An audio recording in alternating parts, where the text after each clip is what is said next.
মজাদার আমার চিতল মাছের রান্না কিন্তু রেডি। মাথা এবং লেজ দিয়ে আলু টমেটোর ঝোল। আর বন্ধুরা, দেখতে যেরকম হয়েছে খেতে কিন্তু দারুণ লাগবে। দেখো বন্ধুরা, এখন কিন্তু আমি একটু খেয়ে নিয়েছি, তখন তো লামানো দেখাইছি। আর খেতে কিন্তু দারুণ হয়েছে বন্ধুরা। আর এভাবে একবার রেসিপিটা ফলো করে রান্না করে দেখতে পারো। এটা কিন্তু আমার বাবার শেখানো রান্না।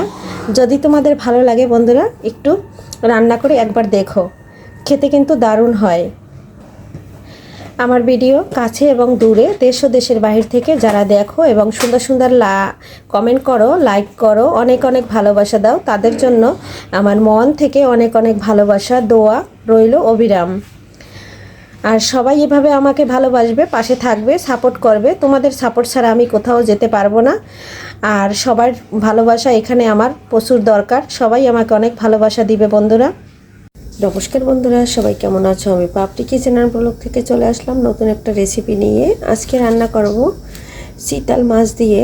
চিতল মাছের মাথাটা নিয়েছি আর লেজার সাইডটা নিয়েছি। এটা দিয়ে রান্না করব আলু টমেটো। আলুটা খুব সুন্দর করে কেটে ধুয়ে পরিষ্কার করে নিয়েছি। টমেটোটা কাটি নাই, ধুয়ে কেটে নেব, কারণ টমেটো লাস্টে দেবো, তাই কাটি নাই। এখানে আমি কোনো বাটা মশলা ব্যবহার করব না। পেঁয়াজ আর রসুন কুচি করে নিয়েছি, এটা দিয়েই আজকে রান্না করব। এখানে হলুদ লবণ মরিচ দিয়ে দিচ্ছি। মাছটা মেখে আমি সুন্দর করে ভেজে নেব। আমি সবগুলো মাছ আমি ভেজেই রান্না করি। আশা করি আজকে তোমাদের কাছে রেসিপিটা খুব ভালো লাগবে। রেসিপিটা স্কিপ না করে পুরো রেসিপিটা দেখে নেবে। এদিকে কড়াইতে তেল দিয়ে দিয়েছি, তেলটা সম্পূর্ণ গরম হয়ে গেছে। এদিকে এখন মাছগুলো দিয়ে দিচ্ছি, খুব সুন্দর করে ভেজে নেবে। মাছটার একটা পাশ ভাজা হয়ে গেছে, একটা পাশ আমি উল্টে দিচ্ছি। প্রচণ্ড ঠান্ডা লেগেছে বন্ধুরা, কথায় যদি কোনো ভুলত্রুটি থাকে ক্ষমা সুন্দর দৃষ্টিতে দেখো। আর আমি কিন্তু সব বন্ধুদের ভিডিওগুলো দেখি, ওরা খুব সুন্দর করে রান্না করতে পারে। আমি কিন্তু এত সুন্দর করে রান্না করতে পারি না, তারপরেও আমি আমার মতো রান্না করি। বন্ধুরা, ভিডিওটি স্কিপ না করে পুরোটা দেখে নিয়ে, সবার মতো তার সবাই সব কিছু পারে না, আমি আমার মতো করে থাকি।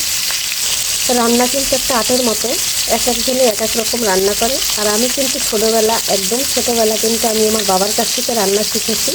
আর আমি কিন্তু ওনার শেখা রান্নাগুলোই করে থাকি, কীভাবে রান্না করতে হয়। মাছের মাথাটা আর লেজাটা কিন্তু খুব সুন্দর করে ভাজা হয়ে গেছে, এখন আমি তুলে নেব।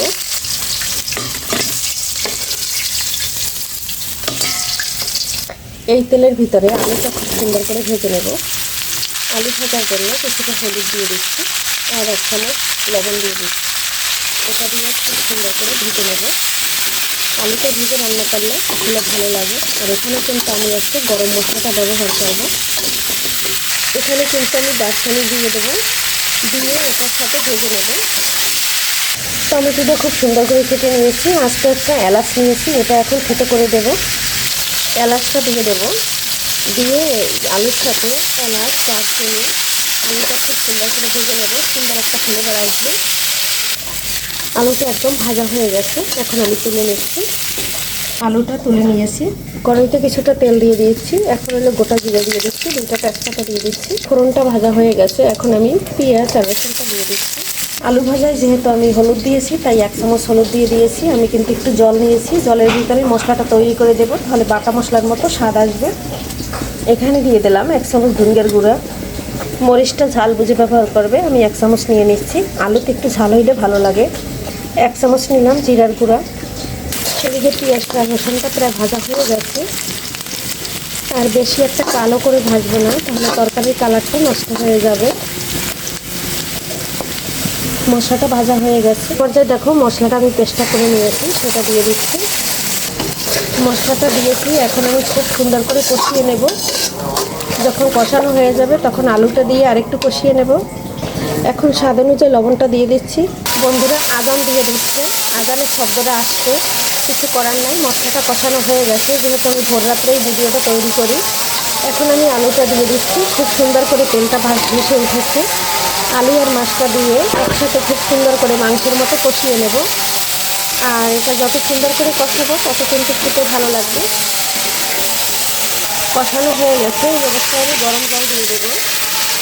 জলটা দেওয়ার সাথে সাথে ফুটে উঠেছে। আর জলটা বন্ধুরা যে যেরকম ঝোল রান্না করবে সেরকম দিবে। আমি যেমন একটু ঝোল ঝোল রান্না করব তাই আমার মতো আমি জলটা দিয়ে দিয়েছি। এখন কেটে রাখা টমেটোগুলো দিয়ে দেবো, যেহেতু গরম জল দিয়েছি আর একদম তাড়াতাড়ি ফুটে উঠেছে। দেখো বন্ধুরা, আলু রান্নাটা কিন্তু আমার হয়ে আসছে আর টমেটোগুলো কিন্তু হাফ সিদ্ধ হয়েছে। আর টমেটো তো কাঁচাই খাওয়া যায়, এভাবে একবার আলুর ঝোল রান্না করে খেয়ে দেখো বন্ধুরা, খেতে কিন্তু দারুণ লাগে। আর আমার হয়ে গেছে, এখন আমি একটু গরম মশলা দেব। এখন আমি গরম মশলার গুঁড়োটা দিয়ে দিচ্ছি, এটা দিয়ে 2 মিনিট রান্না করে নেব। বন্ধুরা আমার ভিডিওটা স্কিপ করবে না, পুরো ভিডিওটা দেখে নেবে। আর প্লিজ বন্ধুরা দেখা শুরুতে একটা লাইক দিয়ে দেবে। প্রতিদিনের রিকোয়েস্টটা আজকে আবার করে নিচ্ছি, তোমাদের একটা লাইকের কারণে আমি যেতে পারবো নতুন নতুন বন্ধুদের কাছে। আর একটা লাইক অবশ্যই দিবে। আর যদি আমার ভিডিওর কোনো অংশ ভালো লেগে যায় অবশ্যই সাবস্ক্রাইব করে পাশে থেকে যাবে বন্ধুরা। দেখো আমার গাছের ধুন্দে পাতা ছিঁড়ে নিয়েছি, এই ধুন্দে পাতাটা আলুর তরকারিতে দিলে খুব সুন্দর একটা ফ্লেভার আসে। এখন কিন্তু ধুন্দে পাতাটা দিয়ে দিয়েছি, দেওয়ার পরে কিন্তু আমি নেড়ে চেড়ে নামিয়ে নেব। বন্ধুরা আজকের ভিডিওটা এখানেই শেষ করব, পরবর্তীতে দেখা হবে নতুন কোনো ভিডিও নিয়ে। এ পর্যন্ত সবাই ভালো থাকবে, সুস্থ থাকবে। নতুন ভিডিও দেখার আমন্ত্রণ জানাচ্ছি সবাইকে। Bye bye.